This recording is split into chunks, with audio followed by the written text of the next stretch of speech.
Well, SINCHI is a foundation which upholds the UN's Declaration on the Rights of Indigenous Peoples.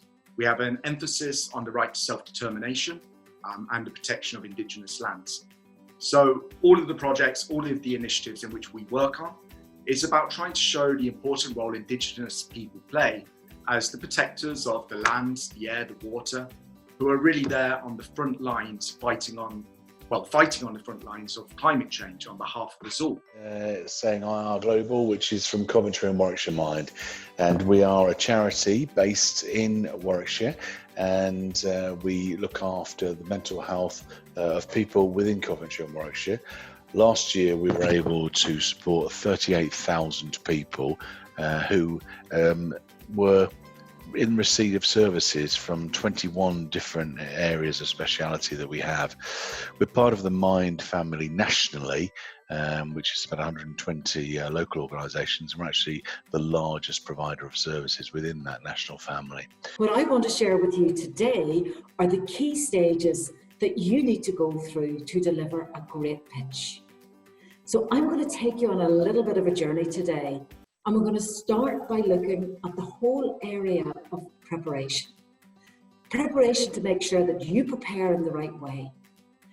I'm going to focus on what I'm seeing are the business challenges and where I've seen success. Obviously, as you highlighted, it's been tremendously disruptive. There's nothing like a pandemic to level the playing field.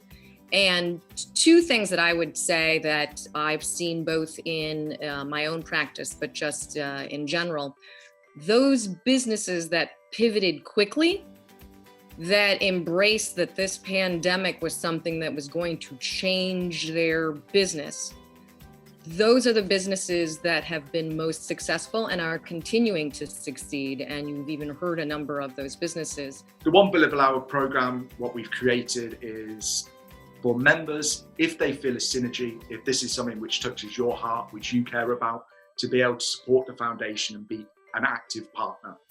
And it means you basically donating the equivalent of 1 hour work per year. So the equivalent of what you charge for 1 hour to a client, you would donate. So I'd like to think it's a relatively small amount in the big scheme of things within your year. But this amount, and with the amount of members supporting, makes a huge, huge difference and enables us to continue these projects and hopefully really make a difference where a difference is really needed.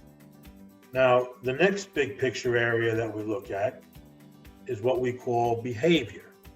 And while technique is how we do something, behavior is what we do on a daily basis that has to do with client development, business development, and attaining, retaining, and capturing new clients. So when we talk about behavior in our world, behavior is not how you do it, but it's what you do every day.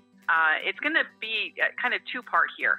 We're going to talk about mindset, of working remote and remote business development, because I know many of us business development is not how we have conducted business development activities in the past. And then some specific activities, which are going to be some of the things you've already been doing. I think part of it is how do we pick that back up? Perhaps now that we've, kind of got through some transition, as we're looking at, okay, this is how we're going to be, this is how we're going to work, this is our new environment. And so how do we, focus on some of those activities? How do we pick them back up? What does that look like? So, we'll talk about both. As I said, my name is Jack Downton. I run a business called The Influence Business, and we do what it says on the tin, which is to help you raise your level of influence and impact so you can sell yourselves and your services and your ideas more effectively.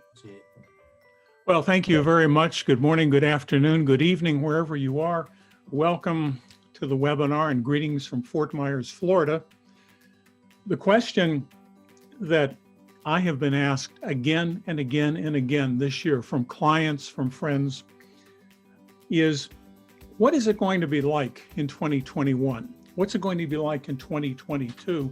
And how on earth can we plan for any aspect of a professional practice, much less the challenges of business development?